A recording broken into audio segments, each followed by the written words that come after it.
from Sunny Sidcup, and without further ado, so have you had many funny moments since you arrived for the Grand Summer 4 months ago? Well, funny moments. No, last week we got locked out on the balcony, and with no phones, no neighbours to call, so we sat out there before an hour before we saw anything. About half an hour. Half an hour. I thought we just arrived and we were taking him on the grand tour. We went up to the balcony. Yeah. And I was mentioning to them, please shut the fly screens. So our daughter's friend misunderstood and just shut the door, and it clicks into lock. And we were like, oh hey ho! It's like 80 degrees up on the balcony. No way to get in. And you don't see a soul out here where we're on the Rambler. Hello! I was saying to him, Alex and I have gone back to England, and I said to him, can't you call out, hello, help, help? But luckily, after about half an hour, our neighbour on the other side, he just came out into his garden, and we were just calling him, and again, luckily, everything was open down here, because he's an older man, and we left the gate open, otherwise he wouldn't have been able to climb over, and he just came through the house, and he stood outside the door, was like, no, can you open it? Oh my God. So, well, yeah, a mate of mine, Billy, from London years ago, this is not in Almeria, this is in Marbella, Malaga, he spent 4 hours up a tree. And the reason why is he's got a phobia for dogs, and he's walking on his own back from the shop, and a Rottweiler walked past. Billy ran up said tree, and the Rottweiler was sitting there, and Billy's up the tree, and he's been up there 2 hours, and a shepherd walks past in the distance, and Billy went, help, help, and this shepherd looked at him and went, hola, and just carried on walking, he's up the tree for another 2 hours because of this Rottweiler. What? There's got to be some difficulty, you know, to kind of, adapting to a life out here when you've come from a totally different environment. What have you found the hardest to adjust to? Once you get used to the road, driving on the other side of the road, that was awkward at first, wasn't it? I'm not driving here. So once you master the roads, you can find your way around. Nothing else, nothing. Have you? I think when we first got here, just where we didn't know anything. And the heat as well, you know. Yeah. But it's been very hot at the moment. It's been very hot. We came coming out of that corner. Yeah, and it's lovely and cool in the house. I think it's a little bit of the unknown. You come from knowing everything in England.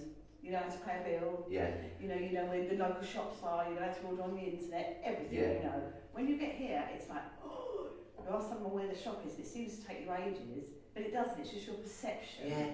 And then once each thing clicks into place, even getting the padron, going up to the town hall to get the padron, I was like, what is that? You know, once you do it, it's fine. Buying a car, insuring the car. But if you just take it sensibly and think, right, this has got to be done and we'll do it, each thing just slots into place. As I said, now the driving licences have made that easier. So we're literally set, aren't we?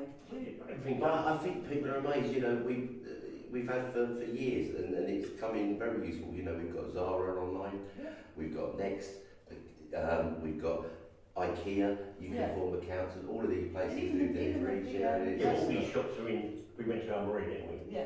All them shops are there in Almeria. Oh yeah. So if you want to go and see them and touch them, it's there. You can go there, you've got free parking over there. Oh, that's wonderful. Everywhere's free parking. You don't have to pay for parking. Yeah, I forgot. You take it for granted, but it's not. Shops are 10 times bigger, 10 times cleaner as well, aren't they? And the people are just... Oh, and I also like, you know, the thing where, again, you take it really for granted because you forget when you've been over here so long, but just being able to get in your car, put your foot down and stop when you get there.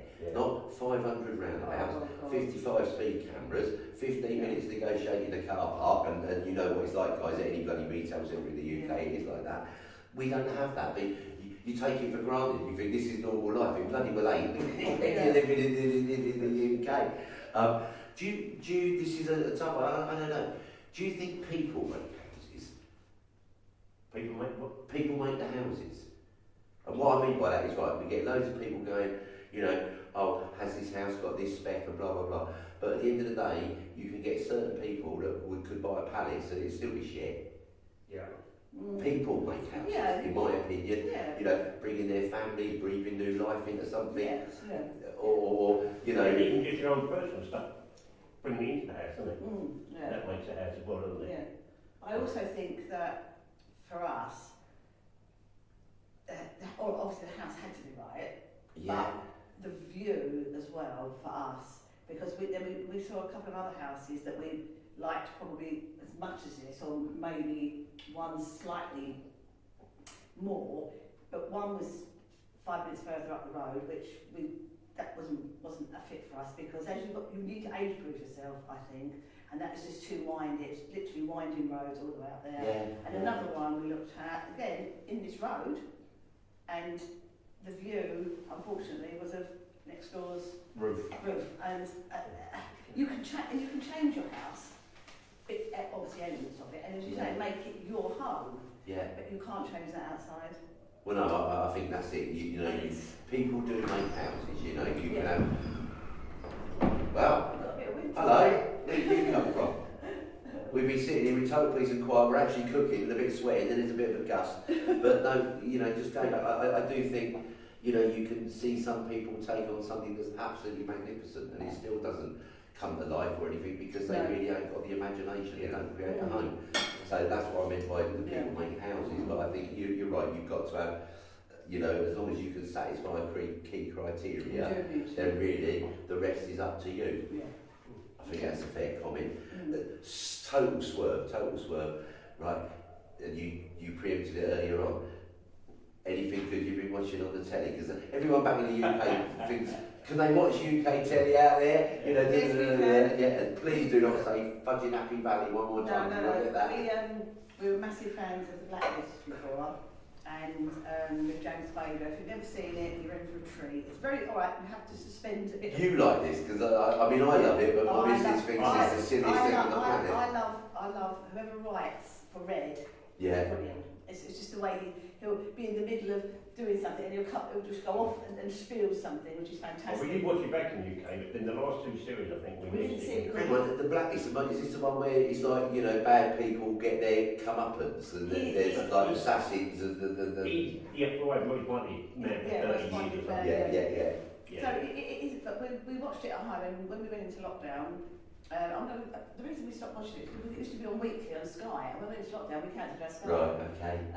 So we never got to see the last two series, so when we went in, let's start it again, and we started it again. We watched it last night. Brilliant. Watched it last night. Well, the one I've started watching, and like you'll love it, it's not Cowboys, but Yellowstone. Oh yeah, we've heard about that. Kevin Yeah. Costner, absolutely super. It really is. I did a video that got huge success recently, which was me sampling various English breakfasts in different venues around the you know, not just here but on the beach and wherever. You found anywhere where you can get decent English brekkie at the moment? We like it. Where your next to your offices. Where your office is, that little one there. Almeria. Yeah, you recommended us, funny enough, when we asked you where can we go for an English breakfast, and you recommended them. That's our go-to. Breakfast. Go there. Yeah, it is nice. I still literally, if I don't get my daily sausage or bacon sandwich from there in the morning, I have the sulks all day. Sorry about that, guys, but it's true. Bacon sandwiches are lovely. I started to try and order in Spanish, don't I? You do, then they repeat it back to Then English. repeat it back in English. That's Palmera, which is immediately to the right of our office, the first bar you come across. Have you got out and about to any restaurants? I mean, again, at the moment, have you found anywhere that you really like? El Castillo is very, very nice. Yeah, which is in the centre. No, sorry, it's in El Rincon. Yeah. The place Luigi's. Yeah, Luigi's Pizza is amazing. Pizza and pasta and salads, and they're so friendly. Lovely lady who serves, waitress. There's salads in there at different dimensions. The little tapas bar we went to, that's along past the Mason. Oh yeah, El Maison, there's a little tapas bar. Oh yeah, Beautiful. Yeah, that's really nice. Yeah, no, I love it. They've got a really nice atmosphere. The place to be across the road from us. The food's very English, but it's plentiful and it's always well cooked. It's not to my 100% taste because I get fed, it's a massive plate of food, but it's good value and there's nothing wrong with it. But it's a little bit too English. If they had just English and some Spanish dishes, yeah, we both they do. I mean, it's a weird setup because you've got the tapas is Spanish, Yeah. but then they've got like a gastro restaurant, really nice restaurant. They do the fish and chips and the Sunday roast and all that. And I must It's say, huge, Sunday roast, honestly. You could feed 2 people, definitely. yes, I can recommend their roast beef. We've got to try Trinidad, haven't we? Yeah, we haven't tried it. I don't go We there did. really. No, we had a really shocking lunch at the Azabachi, so I'm not a fan of that at all. No, it's Very terrible. hit and miss. I've heard a lot of people. Some people say they had a nice meal, and other people, if you get there on a bad day, honestly, it was awful. It was the worst thing I've eaten since I've got to Spain. Really, I'm not being funny. That pisses me off for I now. won't know. Have you tried that new Indian yet? No, I don't need Everyone's to. raving They are about it. raving about it, aren't they? Yeah. But Jim doesn't No, eat that. the girls were over last week, wasn't Have they? you tried the Chinese with the Happy Garden? Yeah, the That's girls were over, lovely. so I went to Chinese, little Chinese. We went to taste because we went. The place to be was the reggae night. Did you hear about that? No. It was fantastic. I mean, basically, it was a DJ, but playing all the lovely You know, the reggae DJ songs. guy, what's that company? Is it Mepo? He drives that van, Mepo. Home maintenance. Yes. He was doing the DJing. Yeah. But it was so fun. Everyone was dancing and singing. So a bit of Bob Marley and Yeah. yeah. No, I do like And it a was bit of good. Reggie. Honestly, it was. We'll go around to that Ian Ross if we could dance with Kirsty. Wanted to dance with our daughter. Like put in his place. That's Arboleas inside gossip going on for you there, guys. No, we don't. You can't blame a bloke for trying, I suppose, can you? But you can put him down. What? I don't know how to call this. This is the wrong word, but like lots of ladies come in here and guys as well. Want to go and get a decent haircut, affecting Jimmy too much, but get their nails done, get hair done, and all that. Have you been able to find that sort of stuff here? I couldn't tell you where's a good nail bar. I found a massage parlour. She hasn't let me go yet. Does it say massage parlour or discotheque? It's a discotheque, I Yeah. But there is a hairdresser. I haven't tried her yet. By the cash of my bank, and my friend Carol has her nails done as well. Slaters, yeah. There's a nail bar apparently near the town hall, I believe. Kira. I haven't been to that. Yeah. But yeah, there's everything in the village that you need, really. It seems to be, of course I can't experience, people having infills and all this kind of stuff. I don't do that anymore because I think it ruined my nails, so I do my own. So, but there is a nail bar, yeah. So on the kind of pampering and looking after yourself front, that's all kind of sorted here. Yeah. Have you taken up any hobbies, pastimes, interests, that you weren't there? I've started going back to the gym. Well, I haven't been to the gym for 3 years, so I started back at the gym. €40 a month, pretty good, beautiful. So why couldn't you go to the gym before then? So in lockdown, I stopped after lockdown because Yeah. all the gyms were shut, weren't they? And then after 2 years, and it all calmed down, I just didn't bother joining back up again. I knew by then I was coming out here, yeah. So I couldn't be bothered to join them. Most gyms want a year's membership, don't they? You've got to join up Yeah. for 12 months. And so here, you just pay your €40 a month, but if you don't go the next month, you're not paying nothing. So it's not a yearly contract, it's just a monthly contract. Oh, perfect. I've been there. It's a bloody good setup down there. That's a proper gym, isn't it? But you've plenty of golf courses here, and do you play golf? Not used to a long time ago, but I don't have time really. But there's lots of good golf There's courses. lots of golf courses out here, so when my boy comes out next month, I've arranged for him to play golf with some people out there, will they? What are you playing, Aculon or? I don't know what they're going to play. I don't know if you know. Do you know Karen and Will? Take drive from him? No. He started golf, wasn't he? Yeah. Or what's his name? Little fella, Tony. Oh, Tony, he's big in Yeah, society. he's on a big society, so he said he can get some golf going to Daniel play, yeah. Yeah, no, Tony's. And what about you, Sharon? Well, I've started to learn Spanish. Across the road at the place to be, and me and a couple of other ladies, similar age, which is really good because we're very slow. We have Jose's teaching us, and he's really good. Yeah, so we only had 4 lessons so far, as I said, but it's okay. But you're not doing this in a classroom in a boring environment like that. You're No, getting to sit in a bar and stuff. Yeah, and it's very daunting at first, but he tries to put us at ease. So I'm enjoying it. Not have to do the continuous homework, but he's we had certain things to do. Now this week he's up to the game, so we've got a lot more to learn this week. So we were a bit daunted this week. Sometimes I think it's we all reach a certain age as well, but it's very hard for the brain to absorb. Well, no, he did say that. He was honest enough, and he said that, you know, once you're a bit older, it is harder for your brain to process things, but he did emphasise it's practice, practice, practice. And although it might seem boring, you've got to sit there for 15 minutes every morning and go through everything. You have to do it. That's the only way you're going to learn. Well, there's other little tricks you can use. You can say, right, this morning, 1 day a week, we're only going to talk to each other in Spanish. So you can try that. You can try that. Jim's been watching Narcos actually, and that's got. there are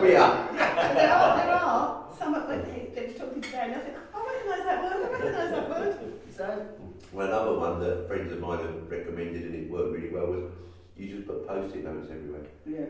In Spanish. You've given it on Duolingo as well. I'm doing Duolingo as well. Honestly, post-it notes on taps, on plugs, on whatever with a Spanish name. Don't even try and learn it, and then you'd be surprised after 2 weeks how much has gone in. You know? I do it from memory, from when I write down what I need to know, and then he laughs at me. He says, I close my eyes and I'm doing this because I'm going through the list in my mind. Of course, you're conducting an orchestra.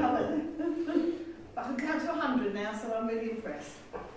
Brilliant. Well, cheers. Brilliant. Well done. You can order me a beer in Spanish. Yeah. Jimmy's going to learn everything he needs to know what Sharon is going to be pushing her in the shops and getting her to make the orders. He knows how to order a Grand Cuvée, so that's all that matters. So, would you say property-wise, this area represents very good value for money? Yes, definitely. I looked at a few different areas. Obviously, when you go nearer to the beach, it's more expensive, and you get less house for your money because I try to squeeze in as much property as possible. So you come out here and you just have the most beautiful houses for just I think, for such little money, and also in comparison to what you pay in the UK. Well, of course, the UK is the difference, but I was kind of like, I don't know. The trouble is when you've been over here so long, you don't know Spain kind of nationally. I don't know what the prices are in Granada or even if there's equivalent property. So I suppose you guys are looking on the internet before you come out. You do, and then you say the properties that are nearer the beach tend to be quite small, narrow. You very rarely have your own pool. You don't have a communal pool, which is fine if that's what you want. But we wanted a nice big house so that when our family come over, we're not all sleeping on top of each other. There's not bodies lying on the sofas. Yeah. You know, and we've got our own private pool. Well, I think I can't obviously go into what these guys paid for this villa, but let's say I took this 25 minutes down the road and I plonked this on Mahaka Beach, you would be looking at nearly 900,000 euros for this style of property. I know you didn't pay anywhere near that much, and I know they say location, but genuinely, for 30 minutes drive down the road, the price goes up at least 200 or 300% if you have a property like this on the beach. Not that you can probably find one. On the Mahaka Playa, you've got to remember that it's everywhere you go in Mahaka Playa, it's geared for tourists. It's geared for tourists, and it's smaller. It seems to be like flats and hotels. There's very few, I would say, villas that would be a private villa of this size. Well, no, genuinely, they are there. You know, Vera's got an abundance of beautiful beach villas, but they will all be a very small build size, you know, 110, 120. Their gardens will normally be 400, 450 metres, and most often they have the view of the back end of the villa in front of them, because the ones with the sea views are nigh on impossible to come by. But, you know, they do exist, but they are going to cost you a heck of a lot more money. I think that's fair to say. We knew that wasn't anything like what we envisaged living in Spain. It's okay for a day. I love going down there for a day and having a nice daiquiri on the beach and enjoying a beach bar and eating some nice food, but then I love coming back here to the peace and quiet rather than the bedlam. So it's kind of, I suppose it's horses for courses. Yes, it depends what you want. We get a lot of kind of buyers who are looking at, no, Arboleas is too far out, I want to be closer to the beach, but on the basis of what, I don't know, you know, everything's personal, but they send us inquiries all the time about, you know, this 250,000 villa. It's like, yes, I would buy it if it was only 10 minutes from the beach, but it wouldn't be a 250,000 villa if it was 10 minutes from the beach. You know? You need to come and visit and to see what you're getting really, because until you've been, you don't know. So have you, Jimmy's a darts man, and whatever, have you discovered any nice bars since you've been here? Bars? Yeah, nice bars. You going to go arrows or not? We've got little bars, haven't we? We've got Mainly the Spanish ones are nice, aren't they? Yeah, we like the pool bar. We really like that. In a pool bar, you know, down by where they play next to the gym. Yeah, right next door to the Yeah, gym. Yeah, Yeah. it's not called a pool bar, is it? Whatever it's called. You've got the one where we went to restaurant. Up in the Casino, we like casino. Yeah. And the one they call the Sprite bar. You been there? Yeah. It's the Colorados bar. Yeah, It's yes. not. Do not say to Corona. It's the Sprite bar. You say it's not that Sprite bar. It's We the went there. Colorados bar. I was there last week with a friend of mine, wasn't I? And then they're saying to us, oh, hang around a bit, we're going to start a pool competition. They do have a killer pool Yeah, competition yeah. there and all that. €3 Yeah. per When person. I found out it was a euro first, I thought, I'm not going to wait that long for a euro. So, Yeah. And look, you know, one last question, and guys, I can't say thanks enough for putting yourself on the line here and talking to everybody. But would you say ultimately you're thriving or you are surviving a life in Spain? Thriving. yeah. Definitely. Yeah, Really? Yeah. everything's so Well- tree cut, yeah. Sharon, Jimmy, thanks ever so much. Sally. Been amazing. Thanks for welcoming me to your house, and hope you enjoyed that, guys. And we'll see you with the next episode. Hasta luego. Hasta luego.